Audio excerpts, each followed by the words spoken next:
أعوذ بالله من الشيطان الرجيم. بسم الله الرحمن الرحيم. يا بني آدم قد أنزلنا عليكم لباسا يواري سوآتكم وريشا ولباس التقوى ذلك خير ذلك من آيات الله لعلهم يذكرون. يا بني آدم لا يفتننكم الشيطان كما أخرج أبويكم من الجنة ينزع عنهما لباسهما ليريهما سوآتهما إنه يراكم هو وقبيله من حيث لا ترونهم إنا جعلنا الشياطين أولياء للذين لا يؤمنون. صدق الله مولانا العظيم. رب اشرح لي صدري ويسر لي أمري واحلل عقدة من لساني يفقه قولي. دا د مئی میاشته او د مئی د میاشتنا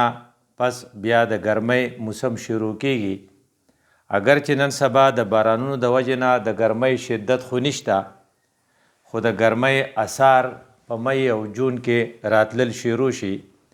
د ګرمۍ په موسم کې یو طرف ته کوماشي او مچان ډیر شي، نو بل طرف ته زمونږ زنانه هغه خپلو بچو ته نازیبا یا نامناسب لباس اغوستول شروع کی. اکثر په دغې ماشومانو کې یا په دغې بچو کې اکثر ماشومان جنکۍ یې، الکانو ته اکثر میندې مناسب لباس اغوندی جبکې جنکو ته نامناسب لباس اغوندی. نامناسب لباس دسی چې حیاناک سړی ورته کتی نشي، خپل لور ته یا خپل نوسۍ ته چې هغه پبلک مقام ته یعنی اسپتال یا سکول یا مدرسې یا غم یا د ښادۍ مجلس ته بیایي، نو داسې لباس یې اغوستی چې یا خو د سره لستوڼې نه وي، دې ته سلیو لیس شرټس وایي چې په دې کې د ماشوم اوږې ښکاري او ترخې ښکاري او حیاناک سړی ورته کتی نشي، او یا هاف سلیوډ یعنی نیم لستوڼي یې نیمې نه، یا دومره ټیټ پرتوک چې هغې ته پتلون وایي داسې ورته اغوستولی او د هغې رنګ دومره شوخ وي چې حیاناک سړی ورته کتی نشي. او چې کله سړی مور او نیا ته ووایي چې یاره دا لباس ډېر نامناسب دی، نو هغه په جواب کې وایي دا وړه ده، یا دا جواب کوي چې دا د خدای خواره کې دا نه قلارېدا وی چې ماته دا واغونده وه. نو ته ویلی شي چې د ګرمۍ په موسم کې زمونږ په علاقه کې د زنانو د لاسه د نامناسب لباس د اغوستو رواج شروع شي او حیاناک سړی د حیا نه ښکته ګوري. دا نامناسب لباس ځکه اغوستولی شي چې د زنانو په باره کې د الله رسول ویلیو چې شیطان د دې په ترو باندې په سوسایټۍ کې نفوذ کوي. النساء حبایل الشیطان، دا د شیطان رسی دی. نو گویا کې زنانه شیطان ته خطا کول ډیر زیات اسانی، او زنانه د شیطان په جانسه کې چې راشي، نو د جنانو یو طرف ته غټ صفت دا دی چې په دې کې نرمي، بل صفت دا دی چې په دې کې همدردي، بل صفت دا دی چې په دې کې اخلاصي، بل صفت دا دی چې دی اکثر تسپیړي او سبق وي. خو غټ کمزوري دای چې د دې د بې حیایۍ لباس خوښي، نو لاول خو یې لوپټه کوي نو نری وی، او نری لوپټه چې کله دې په سر کړي نو ویښته پکې ښکاري، جبکې دې ته حضرت عایشه رضی الله تعالی عنها نه ور یادېږي چې د هغې ورېرې حفصې کله لوپټه په سر کړې وه او هغه نری وه، نو حضرت عایشه رضی الله تعالی عنها دومره غوسه شوه چې د هغې د سر نه یې لوپټه واغسته، ویشلوله، ډبله یې کړه، بیا یې د هغې په سر کېښوده. نو گویا کې زمونږ دا لوپټې چې په کومه کې ویښته ښکاري، دا که زمونږ موره به یې عایشه په سترګو ویني نو زمونږ د سر نه به اوچتې کي او دا به وشلی او دا به ډبله کی. رسول الله صلی الله علیه وسلم چې صحابي ته نری کپړه ورکړه، نو یې دې له د دې نه د خپلې زنانه دپاره لباس جوړ کا، خو دې له استر واچوه چې دا دغه شي غټه شي او د دې نه د هغې جسم نه ښکاري. د زنانو په کمزورو کې یو غټه کمزوري دا ده چې د دې بې حیا لباس خوښي، نو یا خو لوپټه په سرۍ نه اکو پسرۍ نو هغه دومره نری چې په هغې کې ویښته ښکاري. او یو بله کمزوري دی چې دی کله په کچن کې یعنې کله په باورچي خانه کې یو پخلی کوي نو بیا خو یاډو په سر لوپټوي نه. حالانکې میډیکلی د صحت په لحاظ سره دا ضروري ده چې د پخلي په وخت کې ستا سر دې پټي. د دې وجه نه په دې غټو هوټلو کې چې کوم کوک سي هغوی ته سپیشل ټوپۍ په سر کړي ځکه ستا د ویښتو نه څه جراثیم په دې کې غورځېږي او په هغې د وجې نه به بیمارۍ پیلاویږي. نو د صحت په نقطه نظر سره هم دا ضروري ده چې ستا سر دې پټي. خو د بدقسمتۍ نه د ناپوهۍ په وجه باندې زنانه کبار په مجلس کې لوپټه په سر پرته وي خو په کچن کې چې کله دا یوازې نو اکثر سرتوري. یو بله بدقسمتي د زنانو دا ده چې دی د سنت ابراهیمي خلاف ډیر کوي، خصوصا جنکۍ. سنت ابراهیمي چې هغې ته سنت فطرت ویلی شي هغه دا دی چې ته به خپل نوکونه پرې کې. خو اکثرو جنکو خپل نوکونه دومره غټ کړي چې سړی ورته حیران شي او په هغې کې دننه به څومره خیرې جمع شوی او دغه زنانه کو فرض که د کور د خاندان دپاره وړه غږي نو د دغې خیرې ډیره حصه به په وړو کې لاړه شي، ډوډو ته به ورسي او د روټۍ نه به د خلکو خېټو ته ورسي او په خېټو کې به دغه خیرې بیماری پیدا کی. خو دا بدقسمته د یو طرف ته د سنت ابراهیمي خلاف ورزي کوي او بل طرف ته بیماری خوري د صحت د اصولو خلاف ورزي کوي. دا بدقسمتي ده د زنانو په لحاظ سره. زنانه په حقیقت کې ملغلرې دي او ملغلره پټه پرته وي. نو هغې یوې ماشومې چې حضرت ته شکایت وکړو چې نارینه بار ګرځي تاسو ورته څه نه وایئ او موږ زنانه چې ایلاغه د سر نه لوپټه اوچتېږي تاسو موږ ته قارېږئ. نو حضرت ورته ډېر ښکلی جواب ورکړو چې بچی تا چېرته د هیرو دکان لیدلی دی د ملغلرو؟ ملغلره په یوه المارۍ کې، په المارۍ کې دننه شوکیس وي، په شوکیس کې دننه ډبې، په ډبي کې دننه بیا یو نرم کپړی چې هغه د هغې نه چاپېری جبکې اوسپنې ټولې بار پرتي. نو د امت زنانه په حقیقت کې ملغلرې دي. د دې وجې نه شریعت د هغې دپاره د پردې نظام د هغې د حفاظت دپاره مقرر کړی دی. شریعت زور لګوي چې لباس واغونده، شیطان زور لګوي چې لباس وباسه. نو چونکې شیطان نظام شیطان خپل نفوذ په دو ذریعو کوي. یو سود عام کا چې خوراک ته حرام شي او بله بېحیایي عامه کا چې د بېحیایۍ د وجې نه هغه بې پردګي عامه شي او نفرتونه او مصیبتونه راشي. دا د شیطان دوه لارې دي. دا دواړه لارو دپاره د هغې د شیطان بهترینه ذریعه چې د هغه یهود دي او د یهودو سره حنود یا هندوان دي. نو د هندوانو په ملک هم پرده نه وي، د یهودو هم کوشش کوي چې زنانه بې پردي کړي. د دې وجې نه د دې پردې خلاف زیات کوشش د یهودو دی او د حنود یا د هندوانو دی او مسلمانان او خصوصا زنانه د هغې شکار دي. زنانه په حقیقت کې د شریعت په نگاه کې په څلورو پردو کې یو د دې د کور دیوالی، ځکه بار چار دیواری چې نه دی ته کور نه وي. کور اجره ورته ویلی شي، هوټل ورته ویلی شي خو کور ورته نه شي ویلی. نو په کور کې چار دیواری، نو چار دیواری د لومبی د حفاظت دپاره د کور چار دیواری، بیا د دې ساتر لباسي یعنې چې د دې هر ځای پکې پټي. نو بیا د دې خمار یا صادري چې هغې پې د پاسه اچولی چې ګریوان یې پټي او یا بیا د هغې نه پس چې کله دا بار ته راوځي نو بیا یا بولقی او یا پړونه چې هغې ته جلباب وایي. دا څلور پردې په دې باندې پرتي ځکه چې دا ملغلره ده او ملغلره علم په حفاظت ساتي. دا خو د شریعت خبرې وې، خو یورپ چې کله تحقیق کړی نو په جاپان کې چې کله سروې شوی وه نو د سروې نتیجه دا وه چې په دنیا کې غلط کارونه چې کیږي او جنسي بې رحروۍ چې کیږي نو په هغې کې یو ریزلټ د جاپان یو سروې ده هغه د پروویکټیو ډریس، هغه ډریس چې هغې زنانه اچولی چې هغه د خلقو توجه ځان ته مبذوله کوي، دا د هغې یو کازي او دې وجې نه هغې ویلو میجر کنټریبیوټري فیکټر یعنې غټ فیکټر په بدکارۍ کې او د زنانو او د نارینو په واقعاتو کې د هغې زنانه ډریس دی چې کله هغه په بېحیایۍ باندې مبني. د دې وجې نه دا فارموله یې ترې راویسته چې کومې زنانه د بېحیایۍ لباس اغوستی یعنې لوپټۍ یا نه خو نری او که چې یې نو نری او یا د لوپټۍ نه ګلیبن رخ کړی هغه یې غاړې ته اچولی. حالانکه ولیضربن بخمرهن علی جیوبهن، الله ورته ویلو چې په خپلو ګریوانو رواچوئ، خو د دې به غاړه غټئ، د دې به کپړه نری وي، د دې به لباس ټیټ او دا په حقیقت کې ویناو کوي معاشرې ته، سوسایټي ته چې آی ایم فری، زه آزاده یم، هر څوک چې ما ته ګوري نو کتی شي. د هغې په مقابله کې چې کومه زنانه په پرده کې هغه د بولقې په صورت کې، د پړونې په صورت کې، د غټ صادر په صورت کې، نو دا سوسایټي ته اعلان کوي چې زه محفوظ یم، ما ته ګورې چېرته څوک بره ونه ګوري. د دې وجې نه جاپاني سروی دا وایي چې کوم خلق ساتر لباس اغوندي، پرویکټیو ډریس نه کوي، هغه خلق د واقعاتو نه محفوظي، او هغه خلق چې هغوی د بې حیایۍ لباس اغوندي هغه خلقو کې واقعات ډیر زیات کیږي. د دې وجې نه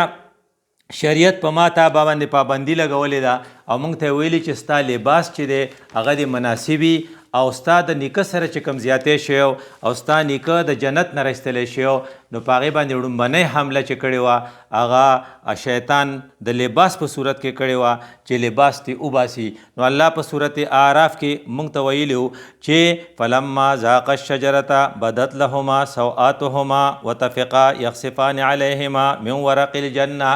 کله چې د شیطان خبر هغې ومنله ستا نیکه او ستا نیا نو هغې سره څه چلو شو؟ لباس ته لاړ شو. گویا کې د شیطان وړومبنی ګزار دی چې ستا نه لباس بوزي، نو هغه وړومبی ګزار چې وکړو نو د انسان په فطرت کې خدای دا یخې ده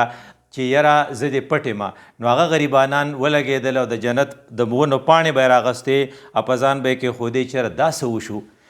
وایي چې انسان له خدای پاک کوم صنفي اعضا یعنی شرمګاهونه ورکړي دي، دې ته الله تعالی سوآت ویلی دی. سوآت هغې ځای ته وایي چې د هغې ښکاره کېده قبیح ګڼلی شي. د هغې په مقابله کې څاروی چې دی هغه له یو خو وړی ویښته یې پرې راخېجولي دي چې دا په انسان نشته، نو څاروی پکې پټ دی. بلې وله لکۍ ورکړې ده چې په هغه باندې د هغه جنسي اعضا اکثر پټي، د بیزې هم شته او د غوا هم شته، او دا بل په هغې کې هغه قباحت نه دی یخی کوم چې د انسان په هغې کې یخی. نو انسان ته وایي چې ته به یې پټې، او انسان ته ویلي چې ستا په فطرت کې مې دا داعیه یخې ده چې یاره دا دې پټي. نو ماشوم به ته داسې ډیولپ کې، د ماشوم به داسې تربیت کې چې هغه د خپل ځان پټوي، ځکه چې دا د انسان د فطرت تقاضا ده چې دغه ځایونه دې پټي. نو الله تعالی موږ ته یو دغه واقعه چې وشوه نو بیا الله موږ ته خاص طور ووی چې ګوره ما په تاسو لباس درلیږلی دی. نو یا بني آدم، ای بني آدمه قد انزلنا علیکم لباسا، موږ تاسو له لباس درلیږلی دی. د لباس د کپړې دپاره سامان دا موږ د مخکې نه تاسو ته پرووایډ کړی دی، تاسو له عقل در کړی دی چې د هغې نه تاسو پرتوب کمیس داسې وکئ چې د هغې لباس دوه فایدې، یواري سوآتکم، یو چې ستاسو قبیح ځایونه پټ کړي. نو زنانه به خپل ټول وجود پټوي، نارینه به کم از کم د نامنه والا تر زنګونه پورې چې هغې ته ویلی شي عورت هغه به پټوي. او دا لباس چې دی د یو خو پکې دغه پټول دي وریشه، او بل به پکې ته ښایسته ښکاري او حفاظت به دي، د سړځۍ نه به هم حفاظتي، د ګرمۍ نه به هم حفاظتي. نو د لباس دا دواړه پیدې وشوې، یو طرف ته حفاظت، بل طرف ته زینت، او بل طرف ته د عورت او د قبیح ځایونو پټېدل.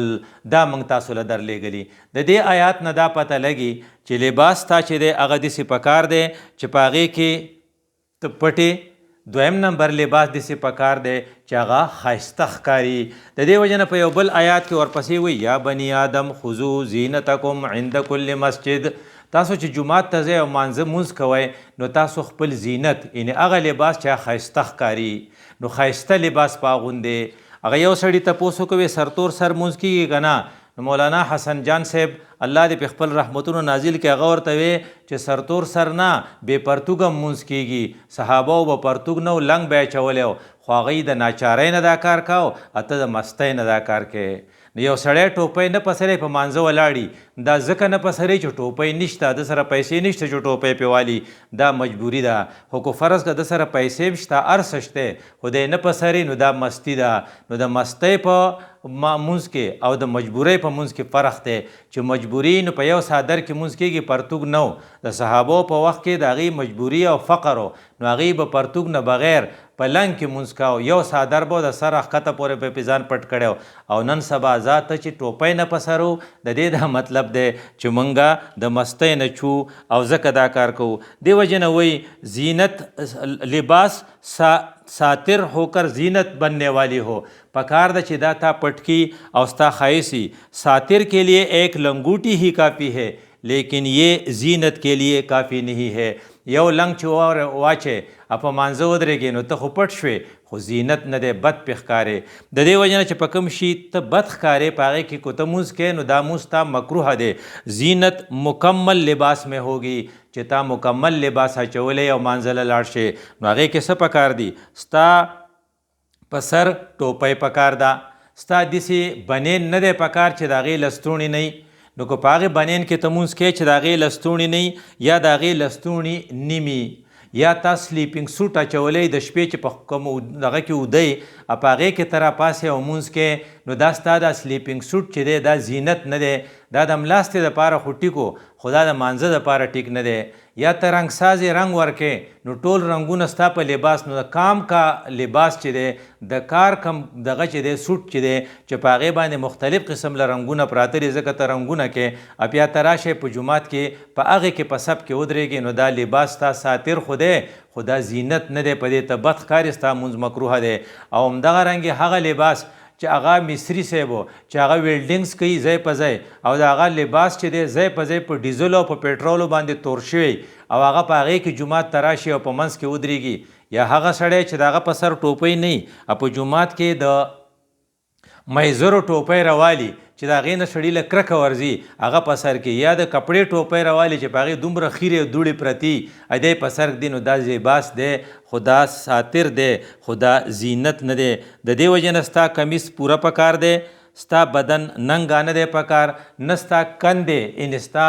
دغه چې دی ستا اوږې چې دي دا بربنډې نه دي پکار ستا لاس چې دي دا بغیر د لستوڼو نه دي پکار او ستا پنډۍ چې دي دا ښکاره نه دي پکار وایي چې رسول الله صلی الله علیه وسلم چرته هم په نامکمل لباس کې مونځ نه ورکړی د دې وجې نه خوشحاله خلقو له پکار دي چې د هغې سره وسایل چې هغې د مانځه په وخت کې مکمل لباس چې هغه ښایسته وي امام حسن رضی الله عنه له الله وسایل ورکړو نو هغه به د مانځه په وخت کې د ټولو نه حسن لباس او ښایسته لباس اغوستو وی الله تعالی حسین دی الله جمیل دی او جمال یې خوښي نو ځکه زه دا اغوندم او کم خلق چې هغه نامناسب لباس اغوندي او هغې خصوصا زنانه او هغې د هغې لباس هغه احتیاط نه کوي نو د الله په نزد کې د الله په نزد هغې ډېر زیات کمزوري دي دغه خلق د شیطان په دغه کې رالل د شیطان په گرفت کې رالل نو الله په صورت اعراف کې ما ته خبر کړو یا بني آدم لا یفتننکم الشیطان کما اخرج ابویکم من الجنه د دې لباس په ذریعه باندې به شیطان تا په فتنه کې چي شیطان به تا مصیبت کې چي ځکه څنګه چې ستا د باباجي سره او ستا د نیا سره دا چل کړو هغه شان به ستا سره هم کوي یا خو د جنت نه رایستلي وو تا به پرې د دین نه وباسي ینزعو عنهما لباسهما لیریحما سوآتهما غیرت خپل رایات کا چې ستا د باباجي سره کم زیاتې شی و د هغې نه جامې ایستلې وې او هغې بې پردې کړو تا هم بې پردې کوي په سارویه پتا کې دا فرق دی چې ساروي ته د کمیس او د پرتوک ضرورت نشته ځکه د هغه دا صنفي اجزا چې دي دا دومره قبیح نه لګي هغو له الله تعالی دغه ورکړی دی یو طرف ته پې ویښته راخېجولي دي بل طرف ته وله لکۍ ورکړې ده جبکې ستا سره نه لکۍ شته نه د سره ویښته شته خو ستا په فطرت کې د لباس داعیه یخې ده هغه فطرت داعیې ته اکسپټنس یا قبولیت ورکه او پاک لباس واغونده شیطان تا ته وایي چې نه تم د ساروي په شانتې یې څنګه چې ساروی بربند دی داسې ته بربند اوسه ځکه چې په تا په ساروي کې څه فرق نشته نو شریعت تا نه انسان جوړوي او شیطان ستا نه ساروی جوړوي د ساروي سره وایي سیالي کوه ځکه چې ساروی پرتوک ناغوندي او کمیس ناغوندي نو تم د هغې په شانتې پرتوګ او کمیس چې دی هغه خپل انتهایی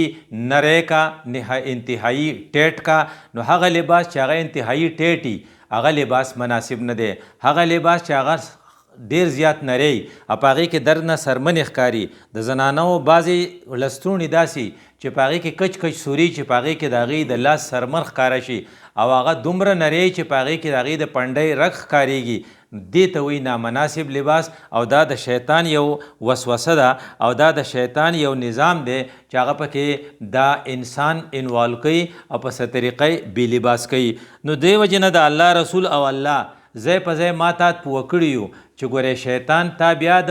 حیوان درجې ته رسوي، جبکې الله تعالی یو عزت درکړی دی. نو ستا د عزت تقاضا دا ده چې ته دې ساتر لباس اغوندې، ستا لوپټه دې د زنانه په صورت کې غټه لوپټی، ته چې بار ته وځې نو یا بولقا یا د ستا صادري، ځکه ته به خپل زینت د خلقو نه پټې، ځکه ته قیمتي. الله قیمتي دی او هغه خلق پیدا کړی دی او تم قیمتي، خصوصا زنانه، ځکه چې په خلق کې ستا حصه ده. کوم شی چې دنیا ته چې څومره مخلوق راغلی دی دا الله پیدا کړی دی، خو د زنانو نه بغیر نه دی راغلی، دا د زنانو په ترو دنیا ته راغلی دي. ته ویلی شي چې د زنانو په خلق کې حصه ده، نو چونکې په خلق کې حصه ده نو الله پټ دی، نو زنانه ته وایي تم پټه شه. نو حضرت علامه اقبال زنانه ته یو قسم لا د یو درخواست کړی دی او یو اپیل یې ورته کړی، نو هغه ته په پارسي کې وایي اگر پن ز درویشي پذیرې زما خورې او زما ترورې او زما مورې، زما یو نصیحت کو دی واورېد، زه یو درویش یم، ملنګ یم، تا ته یو نصیحت کوم. نو هغه ورته څه وایي که دا نصیحت دی زما واورېد که نه، هزار امت بمیرت تو نه میرې، ټول مخلوق به مړه شي او ته به ژوندی پاتې شي. او هغه درته دا نصیحت دی زما، بطول باش و پنهان شو از این عصر، د ځان نه فاطمه جوړه کا. فاطمه رضی الله تعالی عنها د رسول الله صلی الله علیه وسلم د زړه ټوکړه وه، د هغه لور وه، د جنت زنانو سرداره به هغه د پردې دومره د هغې شوق و چې هغې وصیت کړی و چې زما جنازه وړئ د شپې اوسئ چې زما په مړ وجود باندې هم د پردو خلقو د پردو نارینهو نظر پرې نه وځي. د ځان نه فاطمه جوړه کا، د ځان نه د انډیا اداکاره یا د یورپ اداکاره مه جوړوه. ستا آیډیل چې دی هغه فاطمه پکار ده، ته د انډیا او د یورپ د ډمو سره سیالي مه کوه. بطول باش، د ځان نه فاطمه بطول جوړ کا. و پنهان شو از این عصر، او د دې زمانې نه ځان پټه کا، ځکه که در آغوش شبیرې بګیرې، تاله به خدای په غیږ کې امام حسن او امام حسین درکي. نو ستا بچي چې دي دا چې ستا په غیږ کې، نو دا به د به د دې مورې، نو چې ته د دې مورې نو تاله ته قیمتي شخصیت یې، نو ته د انډیا د اداکارې سره سیاري مه کوه. دې وجې نه چې رسول الله صلی الله علیه وسلم موږ ته ویلي چې کله کپړه واغوندئ نو دا دعا وایئ، نو په دعا کې هم دې ته اشاره ده، الحمدلله الذي کسانی ما اواری به عورتي. هغې ذات له حمد دی چې ماله هغه کپړه راکړه چې زه پې خپل شرمګاه پټ کما، خپل عورت پې پټ کما، و اتجمل به حیا، او خپل حیا پې ښایسته کما، خپل ژوند پې په جمال باندې تیر کما. د دې وجې نه ګنده کپړې به ناغوندې، هغه کپړې به ناغوندې چې هغه ګندی. یو سړي ګنده کپړې اغوستې وې، رسول الله صلی الله علیه وسلم ورته وکتل، یاره د سره څه شی نشته چې پاکي کي. د دې مطلب دا شو چې کپړه ستا چې ده هغه ډیسنټ پکار ده، کپړه ستا چې ده هغه پاکه پکار ده. کم رنګ چې د الله خوښ دی هغه سپین رنګ د نارینهو دپاره دی، سور رنګ د رسول الله صلی الله علیه وسلم بدي شو چې ستا کپړې سرې نه. او ورپسې بیا دا خبره ده چې یو سړی و چې هغه مالدار و خو ډېرې خوارې کپړې اغوستې وې، نو رسول الله صلی الله علیه وسلم وی د الله دا خوښه ده چې الله کم نعمت په یو سړي باندې کړی د هغې اثر پې ښکاره شي. نو که تاله خدای پاک دولت درکړی او تاله صلاحیت درکړی، نو بیا پکار ده چې ستا جامه چې ده هغه هم د هغې نعمت په اظهار باندې مبني. خو که ته دا بل شان کار کې، نو کمې زنانه چې داسې کپړې اغوندي چې هغه کپړې نری، نو اغوستې ناغوستې برابري، دورای پکې ښکاري، یا خو ډېرې ټیټي یا ډېرې نری یا حافي نیمي، او په هغې کې د هغې بدن ښکاري. نو د الله رسول چې د هغې دپاره کوم الفاظ استعمال کړي دي هغه ډېر عجیبه دي، او حضرت ته ډېر زیات خفه دی. حضور فرمایي صنفان من اهل النار لم ارهما، دوه قسم له خلق داسې دی چې هغه اور واله دي، ما لا نه دي لیدلي. مطلب دا موږ ته اشاره وه، ځکه رسول الله صلی الله علیه وسلم تیر شوی دی تقریبا 1.5 کال 1500 سال تیر شو، د هغې نه وروسته یې وایي چې به داسې خلق به راځي چې هغې ما لا لیدلي نه دي. نو په هغې کې یو هغه دي نساء کاسیات عاریات، هغه ښځې چې هغې جامې اغوستې خو په جامو کې بربنډي.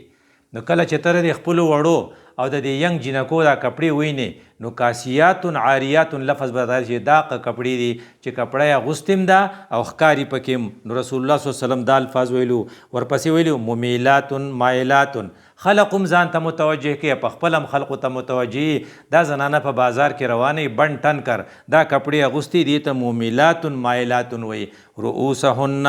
کاسمنة البخت، او د سر دا چونټقې دي سره کړي ته وایي نه د وخ قوب دی. حضرت دا خبره پوخا کړې وه نو الله سویلو لا يدخلن الجنه، دی بچت جنت ته داخلي نشي. ولا یجدنا ریحها، د جنت خوشبویي پم حرام ده.